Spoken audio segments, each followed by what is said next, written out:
Right. Let's kick off this explainer with a pretty amazing story. Consider the remarkable case of Edgar McGregor. He's a 20-year-old climate activist who, as noted in some recent psychological research, just posted his 955th trash pickup announcement.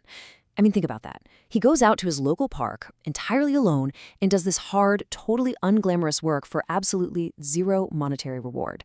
His selfless actions evoke admiration and, honestly, even awe from those who observe him.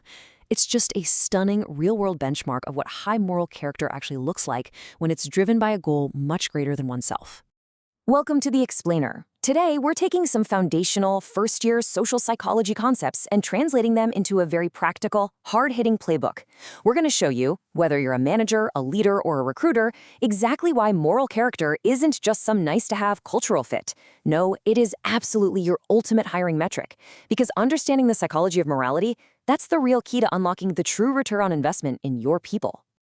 So here is our roadmap to understanding this science today. We'll hit 6 quick stops. 1. The reality of character. 2. Morality dominates competence. 3. The toxic specialist. 4. How goals warp perception. 5. Core identity. And finally, 6. Spotting character in interviews. Let's just dive right in. Okay, Section 1. The reality of character. Proving stability. Let's start with a really foundational question. Does stable moral character actually exist, or is it all just a situational illusion? For decades, some skeptics in psychology argued that human behavior depends purely on the situation, that people only act honestly or kindly when it's easy or when it's expected of them. But modern science has pushed back hard on that. In social psychology, moral character isn't just about what you do when the boss is watching. It's a propensity to enact moral behaviors, and crucially, to think, desire, and emote in ways relevant to moral norms. It's about your underlying cognitive and emotional machinery. It is a highly reliable, measurable, and stable dimension of human personality. And just look at this number, 0.97. Longitudinal studies by Meindl and colleagues track students using experience sampling methods, and what they found is mind-blowing. When you aggregate moral behaviors over time, the cross-situational stability reaches correlations up to a staggering 0.97. That literally proves character is durable.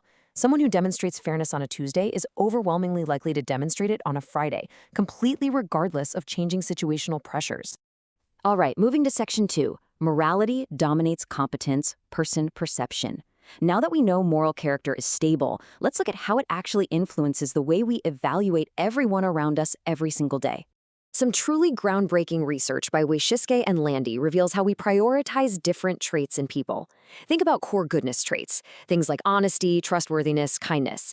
We value these unconditionally. You always want a person to be honest, right? But then we have what psychologists call amplifiers, which are traits like competence and sociability. These are only valued conditionally. Being highly competent or incredibly sociable merely acts as a volume knob that amplifies a person's underlying intentions. Which brings us perfectly to Section 3. The toxic specialist, the morality dependence hypothesis. When you apply this amplifier logic directly to the workplace, it reveals a terrifying hidden hiring risk that catches countless managers completely off guard. So, according to the morality dependent hypothesis, hiring an immoral candidate is obviously always bad, but the risk scales dramatically with their ability. An immoral person with low competence, well, that's a manageable risk. They really can't do much damage. But an immoral candidate who is highly competent, that is maximum danger. Because remember, competence is an amplifier. Their brilliant technical skills simply make them far more effective at manipulating systems and destroying your culture from the inside out. They are the ultimate toxic specialist. Now, Section 4. How goals warp perception. The recruiter's bias. If these highly competent immoral specialists are so incredibly toxic, why do smart, experienced managers still hire them? Well, the answer lies in the deeply ingrained biases of the recruitment process itself. I mean, let me ask you, would you choose to hire a dishonest spy?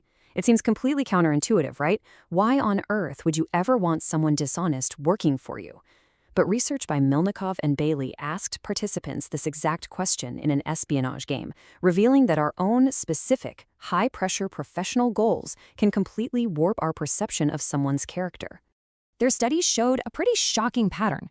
When participants played prosecutors, they actually preferred unmerciful jurors. When playing the spy game, they preferred dishonest agents. The underlying mechanism here is crystal clear. When managers or recruiters have extreme immediate goals, like, say, desperately needing a ruthless negotiator to close a massive quarterly deal, they can become temporarily blind to the long-term toxicity of a candidate's character. We basically trade long-term moral stability for short-term utility. All right, Section 5, Core Identity, the science of who we are. Let's explore the profound science of who we actually are at our very core, and why getting this right in the boardroom is literally do or die. This blew my mind. Morality is the literal core of a human being's identity.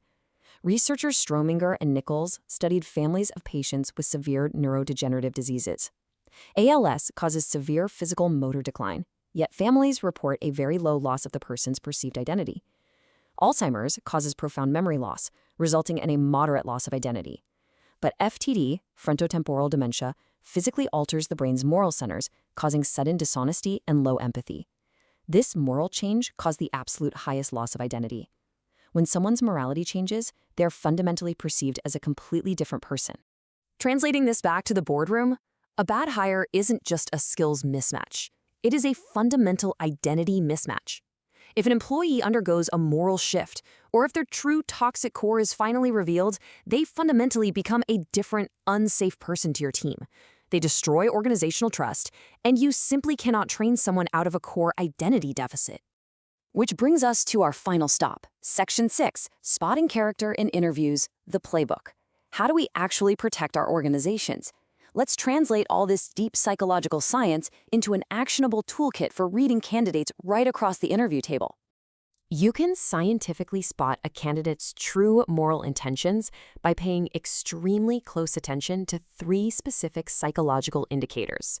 Step 1, measure reaction times. Step 2, probe post-action emotions. And step 3, analyze underlying intentions. Let's break down exactly what you need to look for. Psychological studies by Critcher and Gromit highlight some massive red and green flags here. First, look at reaction time. When you pose a hypothetical ethical dilemma to a candidate, a fast, instinctive rejection of the immoral choice signals robust character. If they have to sit there and calculate whether doing the wrong thing pays off, yeah, that hesitation is a huge warning sign. Second, analyze post-action emotions. Ask a candidate to describe a time they crossed a professional line.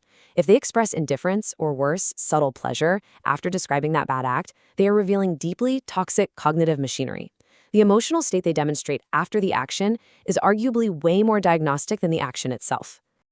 So, as we wrap up this explainer, I want to leave you with one absolutely critical question to ask yourself before you make your next job offer. You know their resume is flawless. You know their competence is off the charts. But do you really know who they are at their core? Ensure you never fall into the trap of the recruiter's bias, and never, ever prioritize technical competence over the unchangeable core of human identity. Evaluate the whole person, protect your team, and always hire for character.